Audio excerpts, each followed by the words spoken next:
Kerala fire service drivers and mechanic അസോസിയേഷന്റെ കോട്ടയം മേഖലാ സമ്മേളനം ആലപ്പുഴയിൽ നടന്നു. ചടയമൂരി ഹാളിൽ മുൻ എം.പി. ടി.ജെ. ആഞ്ചലോസ് ഉദ്ഘാടനം ചെയ്തു. ആലപ്പുഴ ചടയമൂരി ഹാളിൽ മുൻ എം.പി. ടി.ജെ. ആഞ്ചലോസ് ഉദ്ഘാടനം ചെയ്തു. Fire service drivers and mechanic association ഒരു പ്രത്യേക സാഹചര്യത്തിൽ രൂപം കൊണ്ടതാണ് എന്നുള്ളത് എല്ലാവർക്കും അറിയാം.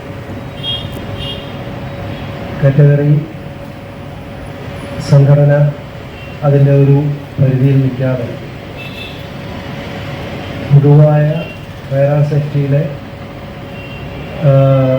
ഫയർ സർവീസുമായി ബന്ധപ്പെടുന്ന മേഖലയിലെ പൊതുവായ എല്ലാ വിഷയങ്ങളും ഉൾക്കൊണ്ടുകൊണ്ട് നിങ്ങളുടെ സംഘടന പ്രവർത്തിക്കുന്നു എന്നതാണ് അതിൻ്റെ ഒരു പ്രാധാന്യം. അതിനകത്ത് കൃത്യമായും ജീവനക്കാർക്ക് ലഭ്യമാകേണ്ട ആനുകൂല്യങ്ങൾ ഒരേ നിലവാരത്തിൽ എല്ലാവർക്കും കിട്ടാതെ വരുമ്പോഴാണ് അത് സാങ്കേതികമായ ചില തടസ്സങ്ങൾ പറഞ്ഞ് നിഷേധിക്കുമ്പോഴാണ് അസംതൃപ്തി ഉണ്ടാകുന്നത്.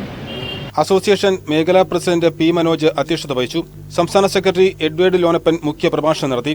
ആലപ്പുഴ ജില്ലാ fire officer Ramkumar, joint council Alappuzha ജില്ലാ സെക്രട്ടറി വി.എസ്. സൂരജ്, അസോസിയേഷൻ സംസ്ഥാന ട്രഷറർ ജോട്ടി പി. ജോസഫ്, സംസ്ഥാന വൈസ് പ്രസിഡന്റ് ടി.എം. പ്രസാദ് തുടങ്ങിയവർ പ്രസംഗിച്ചു.